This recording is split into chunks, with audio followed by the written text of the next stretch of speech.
በሰሞኑ ጭው የሚያደርጉ ነገሮችን ትሰማላችሁ። ጭው የሚያደርጉ ነገሮችን ትሰማላችሁ በዚህ ሚዲያ። አንድ ሰው ብቻ አይደለም ከ12 ሰዎች በላይ ጭው የሚያደርግ ነገር ትሰማላችሁ። እሺ ይህንን ቀድሜ መናገር የፈለግኩት ነገ ለሚፈጠረው ነገር መታችሁ ሽማግሌ እንድትሆኑ ስለማልፈልግ ነው። መታችሁ ሽማግሌ እንዳትሆኑ እሺ። እባክህ ስራ የላቸውም፣ እዘናላቸው፣ ስደተኞች ነው፣ ፍርድ እንትን አለባቸው፣ እንደዚህ ናቸው እንዳትሉኝ። እኔ ማዳም ልጆችን ወዳለው አከብራለሁ። ለእናንተም ብዙ ዓመት ስለፋ አይታችሁኛል አይደለ?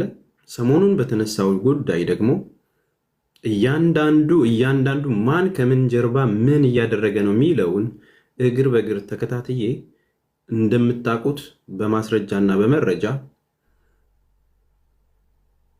ክስ መስርቻለሁ። ስለዚህ ተዘጋጁ፣ ሬዲ ሁኑ። ለምትጠየቁት ነገር በሕግ ጥላ ስር ውላችሁ ለምትጠየቁት ነገር ሬዲ ሁኑ። ምናየው ይሆናል ማለት ነው። ወደ ኋላ መልሰው እንዳልሆንኩኝ አንዳንዴ መስመር ሲታለፍ የሚረበሹ ብዙ ህይወቶች አሉ። የሚረበሹ፣ የሚበጠበጡ፣ የሚበላሹ ብዙ ዓመት የተደከመባቸው ብዙ ነገር ስሞችን ለመገንባት ብዙ ጊዜ ነው የፈጀው። ሰንበዲ ግን ስም አውጥቶ ለመሳደብ ቀላል ነው። በዚህ አጋጣሚ ሄለን ሳይኮሎጂ ተስፋዬ ባለቤቱ አማኑኤል የሶስቱ ልጆቹ እናት ጥሎ ለሷ አታዝንም ምናምን የሚል ቪዲዮ ደርሶኛል። በሁለት መንገድ ክስ መስርቼብሻለሁ። ሀገር ቤት ስትገቢም የምትጠየቂበትን እንደዚሁም ደግሞ እዛው ኖርዌይ ደግሞ ክስ መሰረትብሻለሁ።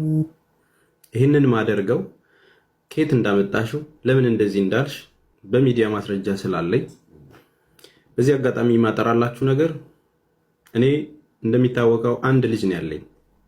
3 ልጆቹን ሚስቱን አማኑኤል የገባ ምንም ታሪክ የለኝም። ሰዎችን የሚወድ ሰው ልጁን አምርሮ የሚወድ ሰው ባለቤቱን እንደዚህ ያንን ነገር ያደርጋል ብሎ ማሰቡ ራሱ የማይገጥም ነገር ነው። ሰው መልስ መመለስ እንደሌለብኝ አውቅ ነበረ። ግን ያው ሁለተኛ ክስም እየመጣልሽ እንደሆነ ከአንደኛው ስትገላጋይ በዚህኛው ደግሞ ደግመን እንደምጠይቅሽ እኔ ተስፋዬ ክንፈ እዛው ድረስ